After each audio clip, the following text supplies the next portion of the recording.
الحمد لله نحمده ونستعينه ونستغفره ونعوذ بالله من شرور أنفسنا من يهد الله فلا مضل له ومن يضلله فلا هادي له ونشهد أن لا إله إلا الله وحده لا شريك له وأشهد أن سيدنا مولانا محمدا عبده ورسوله أرسله بالحق بشيرا ونذيرا بين يدي الساعة من يطع الله رسوله فقد رشد ومن يعصهما فإنه لا يضر إلا نفسه ولا يضر الله شيئا. أعوذ بالله من الشيطان الرجيم. بسم الله الرحمن الرحيم. حاميم والكتاب المبين إنا أنزلناه في ليلة مباركة إنا كنا منذرين فيها يفرق كل أمر حكيم أمرا من عندنا إنا كنا مرسلين. عن عثمان رضي الله تعالى عنه قال قال رسول الله صلى الله عليه وسلم إنما سمي شعبان لأنه ينشعب لرمضان فيه خير كثير وإنما سمي رمضان لأنه يرمض الذنوب أو كما قال النبي صلى الله عليه وسلم كما تعيسون تموتون وكما تموتون تبعثون وكما تبعثون تحشرون. الحمد لله وكفى وسلام على عباده الذين اصطفى. أما بعد فأعوذ بالله من الشيطان الرجيم. بسم الله الرحمن الرحيم. قال تعالى حاميم والكتاب المبين إنا أنزلناه في ليلة مباركة إنا كنا منذرين. قال النبي صلى الله عليه وسلم إنما سمي شعبان لأنه ينشعب لرمضان فيه خير كثير وإنما سمي رمضان لأنه يرمض الذنوب. আল্লাহ তাআলার দরবারে লাখ কোটি শুকর যেই মহান রব্বুল আলামিন আমাদের সকলকে এই পবিত্রতম দিনে জুমার দিন আল্লাহ তাআলা আমাদের সকলকে যাবতীয় বিষয় যাবতীয় কর্মকাণ্ড থেকে ফারেক করে আল্লাহ তাআলাকে স্মরণ করার লক্ষ্যে আল্লাহ রাব্বুল আলামিনের ঘরে এসে বসে কোরআনুল কারীম থেকে এবং হাদিসের কিছু বাণী শোনার তৌফিক দান করেছেন। এই জন্য আল্লাহ তাআলার দরবারে কালিমাতুশ শুকর আদায় করি। সকলে বলে আলহামদুলিল্লাহ। আলহামদুলিল্লাহ। আমাদের আলোচনা চলছিল মেরাজ সংক্রান্ত বিষয়ে।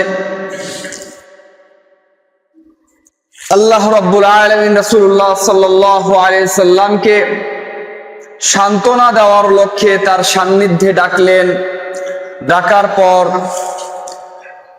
রাসূলুল্লাহ সাল্লাল্লাহু আলাইহি সাল্লাম এবং আল্লাহ তাআলার মাঝে কথোপকথন হলো। এখন আসার পালা। রাসূলুল্লাহ সাল্লাল্লাহু আলাইহি সাল্লাম আল্লাহ রাব্বুল আলামিনের দেওয়া হাদিয়া নিয়ে আবার তিনি দুনিয়ায় ফিরে আসলেন। তো এই ছিল আমাদের পূর্বের জুমাগুলোর আলোচনা। গত মাস ছিল রজবের। আমাদের এখন যে মাসটা শুরু হয়ে গেছে সেটা হচ্ছে শাবান। আমি গত জুমার আগের জুমায় বলেছিলাম, যখন রজব মাস শুরু হয়ে যায় তখন একটি দোয়া আছে রাসূলুল্লাহ সাল্লাল্লাহু আলাইহি সাল্লাম সবসময় প্রত্যেক 5 ওয়াক্ত নামাজের পর তিনি এই দোয়াটি পাঠ করতেন, আল্লাহুম্মা বারিক লানা ফি রজব ওয়া শাবান ওয়া বাল্লিগনা রমাদান। তো আলহামদুলিল্লাহ আমাদের শাবান মাস শুরু হয়ে গেছে। আজকে শাবানের 3 তারিখ। আমরা অনেকেই শাবানের মূল মর্মার্থ জানি না। আসলে শাবান শব্দটি হচ্ছে আরবি শব্দ। শাবান শব্দের আবিধানিক অর্থ হচ্ছে বিস্তৃত হওয়া বা চারিদিকে ছড়িয়ে পড়া। যেহেতু এই মাসে আল্লাহ রাব্বুল আলামিন তার রহমতকে বিস্তৃত করে দেন এবং এই মাসেই আল্লাহ রাব্বুল আলামিন তার রহমতকে পুরো দুনিয়াবাসীর উপর বিস্তার করে দেন, চারদিকে ছড়িয়ে দেন, এই জন্য এই মাসকে বলা হয় শাবান মাস।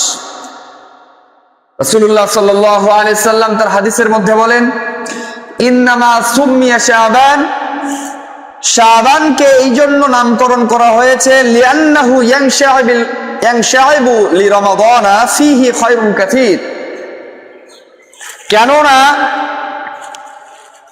এই শাবান মাসে রমজানের জন্য অধিক পরিমাণ খায়রুন কাসীর, অধিক পরিমাণ সওয়াব, কল্যাণ প্রকাশিত হয়। ওয়া ইন্নামা সুম্মিয়া রমাদান, আর রমজানকে রমজান বলে এই জন্য নামকরণ করা হয়েছে লিআন্নাহু ইয়ারমিদুয যুনুবা, কেননা রমজানটা হচ্ছে যাবতীয় গুনাহগুলোকে, পাপগুলোকে একদম জ্বালিয়ে পুড়িয়ে ছারখার করে দেয়। সুতরাং এই হাদিস থেকে বোঝা গেল শাবান মাসের গুরুত্ব কতটুকু। এই শাবান মাসের গুরুত্ব বোঝাতে গিয়ে শেখ আব্দুল কাদের জিলানী রাহিমাহুল্লাহ তাআলা তিনি বলেন, শাবান শব্দের মধ্যে যেই 5টা বর্ণ আছে, এই 5টা বর্ণের এক এক অর্থ। যেমন তিনি বর্ণনা করেন, শিনতে বোঝানো হয়েছে শরফুন, যার অর্থ হচ্ছে সম্মান। আইনতে বোঝানো হয়েছে উলুফুন, যার অর্থ হচ্ছে সমৃদ্ধি। বাতে বোঝানো হয়েছে বিররুন, যার অর্থ হচ্ছে নেকি। আলিফতে বোঝানো হচ্ছে উলফাত, যার অর্থ হচ্ছে ভালোবাসা। আর নুন বর্ণের মাধ্যমে বোঝানো হয়েছে নূরুন। তাহলে 5টি বর্ণের 5 অর্থ: সম্মান, সমৃদ্ধি, নেকি, ভালোবাসা এবং আলো। সুতরাং এই শাবান মাস আসার পর যদি কোনো বান্দা, যদি কোনো ব্যক্তি ইবাদতের মধ্যে পূর্ণাঙ্গ মনোযোগ দিয়ে ইবাদত করতে থাকে, তাহলে আল্লাহ রাব্বুল আলামিনের পক্ষ থেকে তাকে সম্মান, সমৃদ্ধি, নেকি, আল্লাহর ভালোবাসা এবং ঈমানি নূর তাকে দেওয়া হবে। সুবহানাল্লাহ। রাসূলুল্লাহ সাল্লাল্লাহু আলাইহি সাল্লাম শাবান মাস সম্পর্কে তিনি বলেন, শাবানু শাহরি ওয়া রমাদানু শাহরুল্লাহ,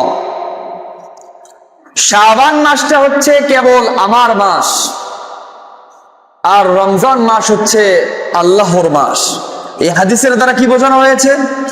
এই হাদিসের দ্বারা বোঝানো হয়েছে, যখন কেউ কারো প্রিয় জিনিসের প্রতি সম্পর্ক রাখে, বজায় রাখে, নিসবত রাখে, তখন কিন্তু সে তার সাথে জুড়ে যায়। যেমন আমরা ইতিহাসের মধ্যে যদি আমরা যাই, হযরতে যায়েদ বিন হারেসা রাদিয়াল্লাহু তাআলা আনহু, যিনি রাসূল সাল্লাল্লাহু আলাইহি সাল্লামের একজন গোলাম ছিলেন। রাসূল সাল্লাল্লাহু আলাইহি সাল্লামের সাথে নিসবত রাখার কারণে তার মান মর্যাদা দুনিয়ার যত বড়ই রাজা বাদশা হোক না কেন তার ঊর্ধ্বে। সুবহানাল্লাহ। দুনিয়ার মধ্যে যত মসজিদ আছে,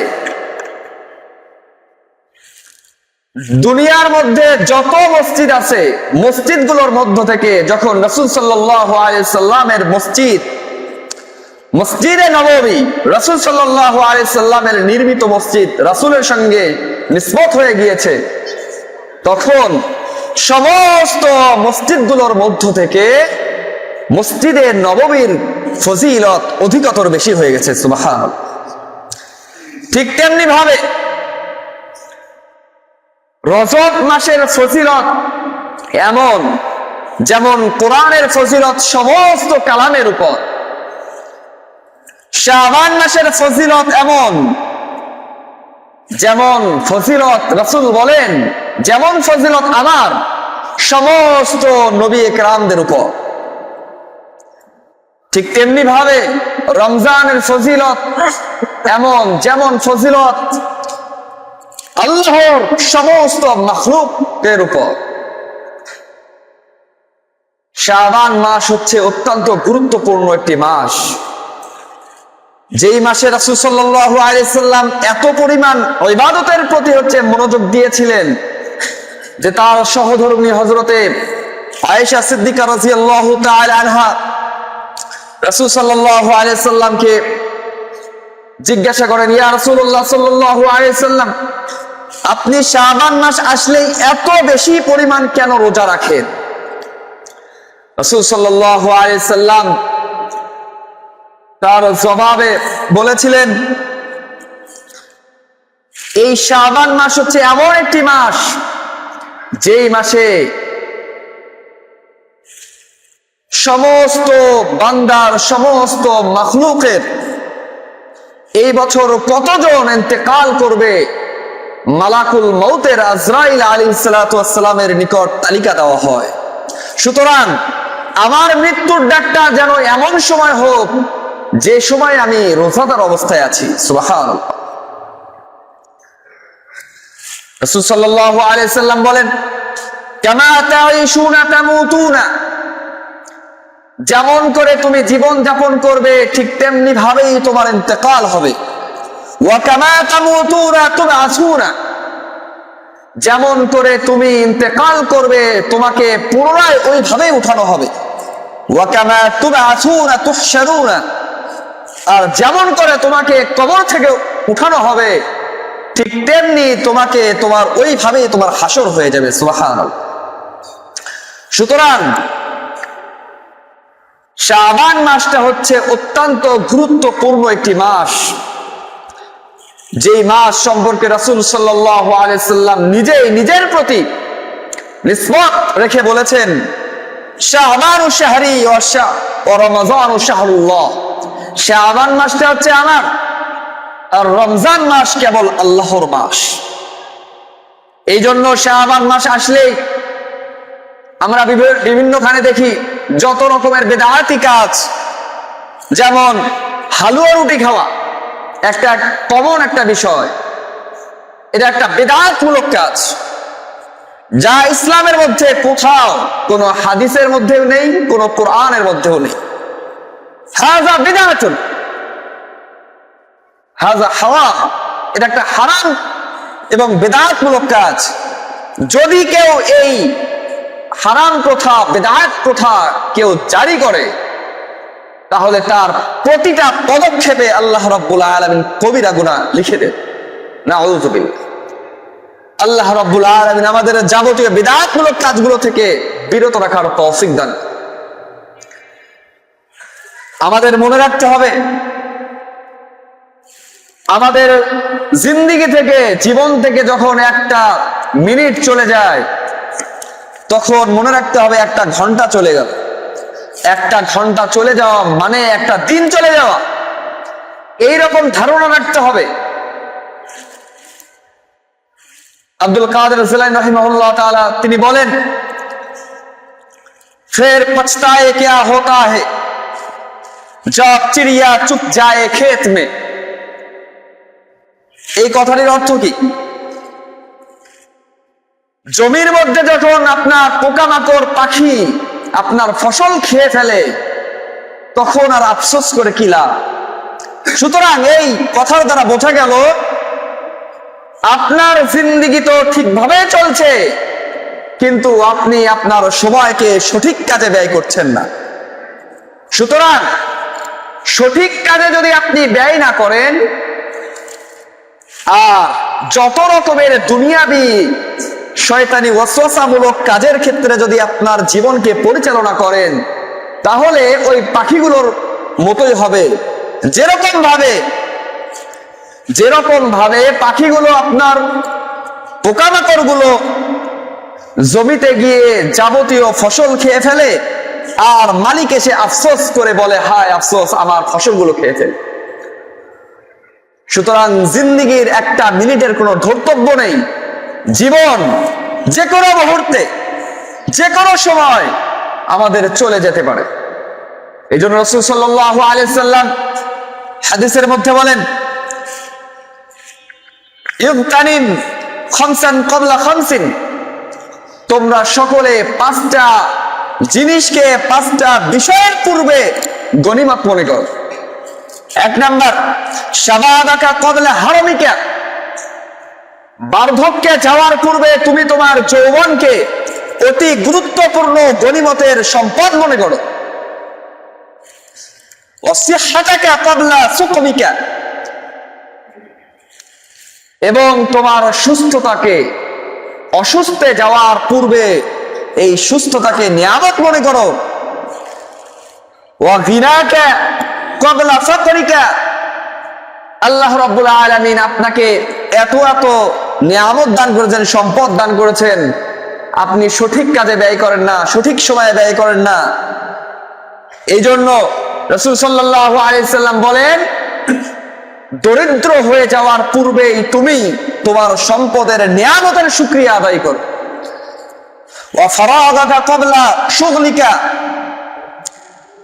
ব্যস্ততায় পড়ে যাওয়ার পূর্বেই তোমার কাছে 10 মিনিট অবসর সময় আছে, 1 ঘন্টা অবসর সময় আছে, 1 মাস অবসর সময় আছে।